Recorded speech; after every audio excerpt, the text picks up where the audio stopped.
Hi everyone, it's Cody. Hope you're well.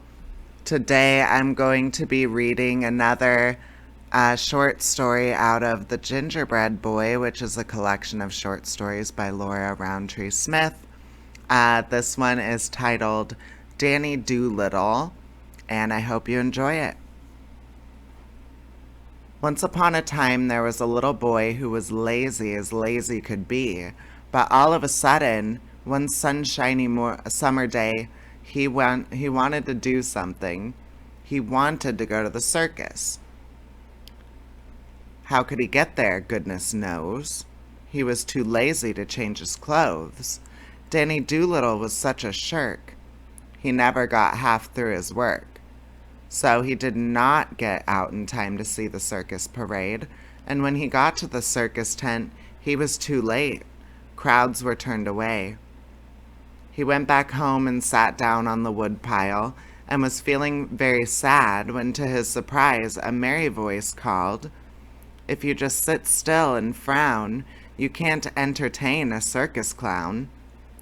There, sure enough, stood a regular clown on his head beside him. Danny Doolittle was so surprised that he did not know what to say and waited until the clown stood on his feet. Then he remarked, "If you're a clown from Circus Town, how did you get here in striped gown?" The clown answered in a sing-song clownish way, "I'm such a joker, I might explain, that I fell out of my airplane."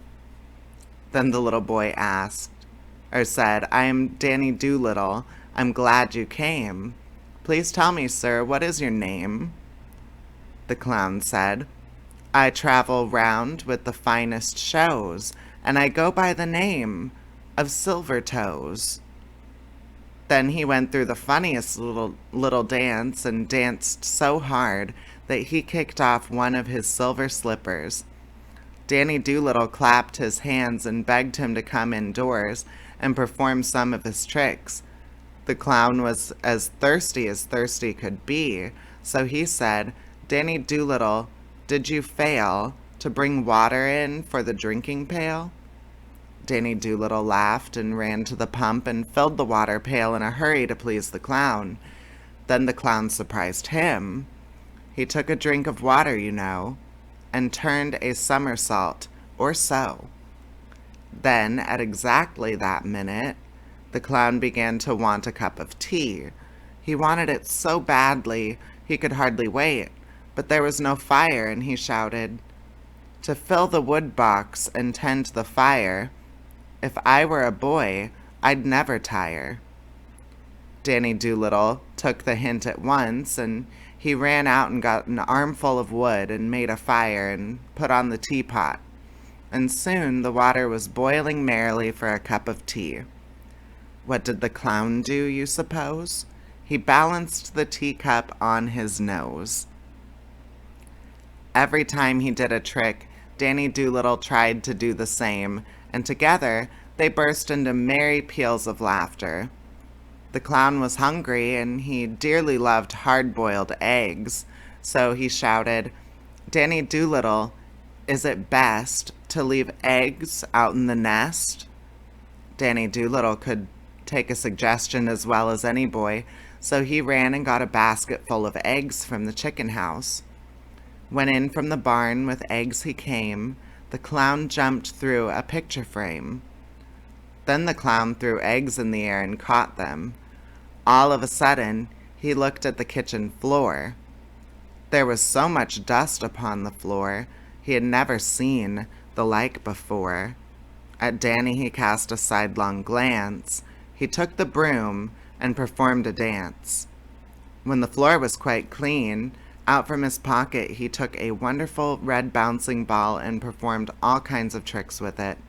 He shouted, "Danny Doolittle does nothing at all. He is too lazy to even play ball." "Try me and see," cried Danny, and the clown played a ball with him and showed him 106 ways of doing tricks with the wonderful red bouncing ball. Then he put up his hand saying, "See that finger aside my nose? It's time I were going, goodness knows. Danny Doolittle begged the clown to stay, but he gave him 2 tickets to the circus, which was to be held next week in On Time Town. He said, "I'm very glad you admire my gown. I'm off and away to On Time Town." Danny Doolittle was amused, for he had not said a single word about the clown's suit, but he was so sorry to see him go that he looked rather sad. But the clown tossed him his wonderful red bouncing ball and cried, "Practice your tricks. Don't stop to sigh. I'll meet you again. Goodbye. Goodbye." Then Danny Doolittle began to practice all the tricks in real earnest, and found his little feet began to act as though they belonged to him, and his arms and legs began to limber up, and soon he was as active as could be. He learned to do many tricks well, but those he did with the bouncing ball were the best of all. Surprising things began to happen. All the boys came to learn his tricks and hear the story of the circus clown. The water pail was always full. The woodbox was never empty. The eggs were gathered every day. Danny Doolittle was busy from morning until night. One day, the greatest surprise of all came through the mail. There was a red and white box addressed to Danny Do It Now, once called Danny Doolittle. In the red and white box was a red and white clown suit, just his size. On the suit was a red and white card saying, "Little Danny Do It Now. You learned your tricks. Please tell me how. You're a bright boy, as everyone knows. Please accept this gift from Silver Toes." What happened next, you suppose? He put on the clown suit and stood on his head, and changed his name, I've heard it said. He made a regular circus bow, and said, "Call me Danny Do It Now."